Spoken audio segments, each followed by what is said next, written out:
नमस्कार. काय नाव? कृष्णा दामू खरात, गाव? गाव ममदाबाद, तालुका मंगळवेढा. मंगळवेढ्यात इलेक्शन लागले, आता काय चालू आहे साधारण? काय चालू भगीरथ बालक्याचा नाद नाही करायचा कुणीकडे आता. किती मत आहेत ममताबादचं? ममदाबादचं आमचं एक 7-8 आहे. किती त्यातलं होईल तर ते 200 लीड जातोय बाबा भगीरथ आमचा. 100% अजून लिहून घ्या तुम्ही. मंगळवेढा तालुक्यात बाकी इतर कसं काय वातावरण? इतर गावी 5-7 गाव जर सोडले, हा. भगीरथला 1 नंबरचं गाव आहे ते. शेलेवाडी, गणेशवाडी ती आहे ती ना, मारापूर आहे ती ना, एक 5-7 गाव आहे ती जरा. तर नाही करताय म्हणलं, टेन्शन घ्यायचं नाही होतं. कालची लिहारी बघली असली वॉचची तुम्ही, मग काय नाद नाही तिकडे करायचा. ममदाबाद मध्ये काय होईल साधारणतः? ममदाबाद म्हणतो काय 200 लीड जाणार भगीरथ बालके. आणि अवताडे? अवताड्या तुम्हाला सांगतो त्या मागे येणार. तुतारीचा काय विषय नाही, तुतारीला काय पडायचं हो. इशिक बरोबर मंगळवेढा तालुका तर पवार साहेब नाही ती ह्याच्यावर गेला, बालक्यावर गेला. कसा आहे उमेदवार बघितला लोकांनी, ती वर असलं शरद पवार तर त्याचा सुद्धा कोणी विचार केलेला नाही. पवार साहेब काय म्हणते माझ्या विचाराचा मंगळवेढा तालुका? नाही त्या विचारा नाही. आता भगीरथच्या विचाराला मंगळवेढा आमदार कोण होईल? भगीरथ अगदी 100%. सभा झाली म्हणते तिथे. कोणाची?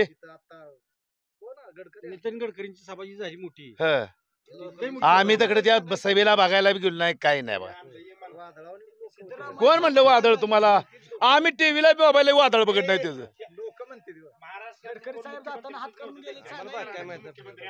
आम्हाला एक आहे बघा,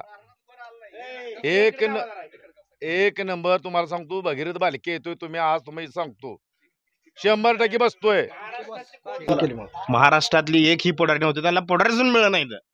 काय कर्नाटकला मुख्यमंत्री येऊन त्यांना कन्नड बोलायला येत नव्हतं, तर मराठी बोलून सांगायची. त्यामुळे हिचं काय घेऊच नका तुम्ही. आणि येणार तर नाहीच, आला तर अवताडे येणार 100% सांगतो. का तर पुढारी नितीन गडकरी झाले इथं. काय सांगताय, इकडे रेल्वे जाणार आहे, तिकडे रेल्वे जाणार आहे. मंगळवेढा विजापूर आमचा तेवढा बांधारा करायला राहिलाय. आणि सांगोला मंगळवेढा विजापूर आणि सरळ होते ममदाबाद वाल्याला ह्यांना सगळ्याला. आणि दादा 100% काम करणार. आम्हाला बंधारा करायचं आहे हो. आम्ही जवळ आहे बंधाऱ्याकडे. बंधारा करायचा का फुल करायचा? फुल बी करायचं आणि बंधारा बी दुरुस्ती करायचं. का तर आम्हाला पलीकडली माणसं अलीकडे घ्यायची आहे ती. पलीकडली माणसं अलीकडे घ्यायची नाही. विरोधी पक्षातला होता. चालू कोणी काय बी म्हणू द्या, 23 तारखेला गुलाल ही निश्चित भगीरथ दादा बालके हाताचा पंजाच आहे. आणि सर्वसामान्य हक्काचं काँग्रेस सरकार आहे, काँग्रेस सरकार येणार, महाविकास आघाडी सरकार येणार, ह्याच्यात काही वाद नाही. आणि गुलाल हा 100% आमचाच आहे. काँग्रेस आलं तरी काय अडचण नाही, पण वर काँग्रेस नाहीये, वर कमळ आहे. खाली बी कमळच लागतंय. विकास होणार पाहिजे, हिथंच घोळ चालू आहे. वर आमचा बालक्याचा आमदार ह्याचा अवताड्याचा, आणि इथं बालकीची पार्टी आहे. त्यामुळे कुठलाच कोण काम करू देत नाही. त्यामुळे वर मोदी तर 100% आलंच. आता खाली अवताड्याला आणा लागतंय. आणि अवताड्याला काय अडचण येत गुलाल 22 टिपर गुलाल भरून तयार आहे. 23 तारखेची वाट बघतोय आम्ही. उधळायचं आहे एवढंच बाकी राहिले, बाकी काय सुद्धा राहिलं नाही. आणि समाधान दादा आमदार फिक्स आहे. टिपर जरी चंचा असलं तर गुलाल आमचा आहे, एवढं ध्यानात ठेवा. टिपरी SM अवताडे कंपनीत असणार आणि गुलाल भगीरथ दादा बालकेच असणार, ह्याच्यात ते मात्र शंका नाही. तसं होऊ शकते का? टिपर जर आमचं असलं तर गुलाल त्यांचा कसा असेल? गुलाल हे आमचाच असेल. टिपर आमचं जर टिपर पण आमचा आणि गुलाल पण आमचाच आहे, ध्यानात ठेवायचं. आणि नरेंद्र मोदी टिपरी आम्ही भाड्याने घेतली, कंस्ट्रक्शन आहे म्हणल्यावर भाड्याने मिळते. तुम्हाला बी चांगलं बघा, भाड्याने आम्ही कधी दिलेलं ऐकलंय का तुम्ही? आम्हाला कमी पडते, आम्ही अजून घेच बघतोय. त्यामुळे आम्ही भाड्याने काय कुणाला देत नाही. आणि टिप्पर हे आमचं नाही तर गुलाल बी आमचाच आहे. कोणी काही जरी झाले आणि कोणी काही जरी म्हणलं तर विजय ही निश्चित भगीरथ बालक्यांचा आहे. अहो तुम्हाला सांगायचं म्हणजे सरकार परिवाराचे संस्थापक सिद्धेश्वर बबनराव अवताडे हे त्यांचे सख्खे चुलत बंधू आहेत. ते त्यांचे झाले नाही ते तर हा सध्याचा विद्यमान आमदार हा आमचा कसा होऊ शकतोय? त्याचा भाव तुम्ही 3000 मतं पडली त्या माणसाला, त्यामुळे आम्ही घेतलं नाही. बऱ्याच लोकांची जमिनी वगैरे त्यांच्यामुळे दादाला डाग लागला होता, तो डाग पुसला गेलाय. तो डाग त्यांच्याकडे गेला होता, त्यांना त्रास होईल त्याचा, कळेल त्यांना, लक्षात येईल. आणि महाराष्ट्रात देवाभाव येणार, मुख्यमंत्री देवाभाव होणार. हो का? शरद पवारनं सगळ्याच नाचवलंय. काय बारामती बी तीच नसलंय आणि इथं बी तिथंच नसलंय. त्यामुळे काय अडचण नाही. गोलाला ही 100% अवताड्याच आहे. अहो मोहिते पाटलाला काय करायचं होतं? 2009चा वचपा काढायचा होता, भगीरथला पाडायचा, एकदा पाडून एकदा विषय त्यांचा क्लोज करून घ्यायचा, म्हणून उमेदवार ठेवलाय त्यांनी. महत्वाचा विषय म्हणजे परिचारक गट जे आहे ती तुम्हाला पण माहिती आहे, तुम्हाला काही सांगायची काही गरजच नाही. परिचारक गट कसा कुणीकडनं कुठं कामाला लागला ही तुम्हाला चांगलं माहिती आहे, त्यामुळे काय विषय प्रशांत मालकानं पहिल्याच सभेत सांगितलंय ही बदलणारी अवलाद नाही म्हणून. तुम्ही त्याच्या नादाला सुद्धा लागू नका. तो माणूस बोलतो तोच करतो. परिचारक मालकांनी त्या दिवशी सांगितलंय माचनूर मध्ये, भगीरथ बालके आणि माझं आधीच ठरलेलं आहे, माझी बदलणारी अवलाद नाही. वादच नाही त्याच्यात. तुम्ही समजून जावा आता. आता काय राहिलं अजून बोलायचं? कसं आहे माहिती आहे का, त्यांच्याकडे बोलायला शब्द सुद्धा येतो आता. त्यामुळे काय बोलणार आहेत ती, काय सुद्धा बोलू शकत नाहीत. आमदार साहेबांना ग्रामपंचायत ह्यांची असून इतका भरमसाठ 7-7, 8-8 कोटी रुपये निधी दिलेला आहे गावाला. ग्रामपंचायतला काय केलं, निधी मागायला गेलं या आमच्या पक्षात, निधी मागायला गेलं या आमच्या गटात, हे असलं धंदा सगळं आमदाराने केलं. तर आणि ती प्रवेश केले त्यांनी हार घातले तर घन लावलेला आहे ती, आणि परत आता नाटक चालू आहे ह्यांचं, दुसरं काय नाही. बदलण्याच्या नादात आहे. लोकांना 3 वर्ष ही 30 वर्षासारखी वाटली ती, त्यामुळे 100% बदल हा निश्चित आहे आणि परिवर्तन अटळ आहे. 25 वर्षाच्या काळ आजपर्यंत 25 वर्षाच्या इतिहासात एवढा निधी कधी आला नाही गावाला. त्यांनी सुद्धा मान्य करावं एवढा निधी कधीच आला नाही या गावासाठी. इतका भरमसाठ निधी आलाय.